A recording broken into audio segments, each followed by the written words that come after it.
It was supposed to be a special evening. I had worked extra hours, saved up, and reserved a table at one of the finest restaurants in town. The kind of place where the lights are dim, the wine flows endlessly, and the waiters glide like they're part of the atmosphere. I thought it would be a night where my girlfriend would proudly show me off to her friends, maybe even acknowledge how much effort I had put into making it all happen. But the moment we walked in and she introduced me, my entire world shifted. Her friends looked at me, curious, as she smiled and said, "Oh, this is just my driver. He gives me rides sometimes." My smile froze, and the room tilted for a second.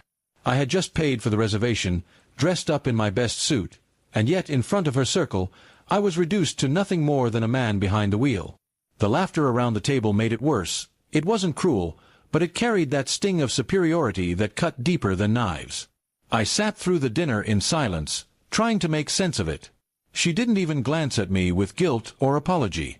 She carried on as if I was invisible, talking about vacations, careers, and gossip, while I poured the wine and watched her bask in their admiration. Each word I swallowed burned like fire, but I stayed calm. I wasn't about to cause a scene. Revenge, I realized, would taste better cold. The entire night, she treated me like an accessory. If someone asked me a question, she cut me off. If I tried to join in, she redirected the conversation. By the time dessert arrived, I wasn't even angry anymore. I was calculating. The arrogance in her voice made it clear she didn't see me as her partner, only as someone she could use when convenient. And that was the moment I knew exactly what I would do. When the bill arrived, I excused myself, saying I needed to step outside for some air. I watched from the window as the waiter brought the leather folder to the table, expecting me to return and cover the cost. Her face went pale when she opened it and realized I hadn't left my card. For the first time that night, she stuttered. Her friends glanced at her in confusion.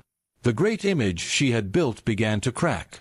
I let her sit there for a few minutes, fumbling and panicking, before I walked back in with perfect calm. The waiter asked politely if everything was all right, and she whispered something about me handling it. That's when I smiled and spoke clearly. "Oh, I'm just the driver." "She told you all that, right? I'm not paying for this." The look on her face was priceless. Shock, embarrassment, and fury all tangled together. Her friends stared at her, realizing she had lied, or at least twisted the truth. The silence at the table was deafening. One of them even muttered, "Wait, didn't he make the reservation?" She had no answer. The pride she had carried all evening evaporated in seconds. I leaned back in my chair, watching her squirm, and for the first time that night, I felt in control. The waiter, sensing the tension, cleared his throat and waited for someone to resolve the bill. Her friends looked at her expectantly, but none offered to pitch in. It was her show, and now she had to pay for it. With trembling hands, she pulled out her card, mumbling something about handling it. I almost felt sorry for her, but only almost. After dinner, she stormed outside, accusing me of humiliating her. Her voice was shrill, desperate to regain the power she had lost. I stood calmly, letting her words wash over me.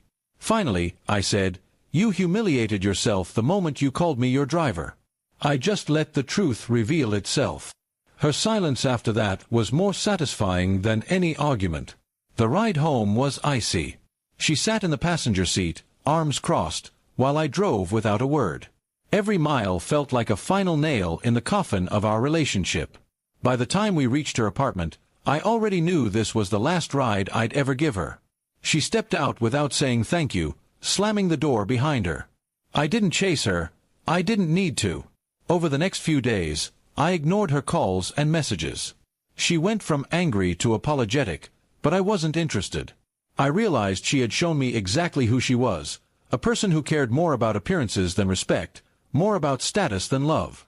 I had wasted enough time being her shadow, her silent supporter. Now I was free. Her friends, meanwhile, reached out. A couple of them actually apologized for laughing that night, saying they hadn't realized how much I had done for her. One even admitted, "Honestly, you deserve someone who's proud to stand beside you, not someone who hides you." Those words stuck with me, healing wounds I didn't know I had. Revenge wasn't just about that moment at the restaurant. It was about walking away with dignity. She had tried to shrink me into the role of a servant, but in the end, she exposed herself as the shallow one. My silence, my patience, and my refusal to fight on her terms had turned the tables completely. I learned something powerful that night. Respect is not begged for, it's demanded through action. By leaving her behind, I didn't just get revenge, I reclaimed my self-worth. She may have paid the bill, but I walked away with something far more valuable. My pride, intact and untouchable. And in the quiet of that victory, I smiled.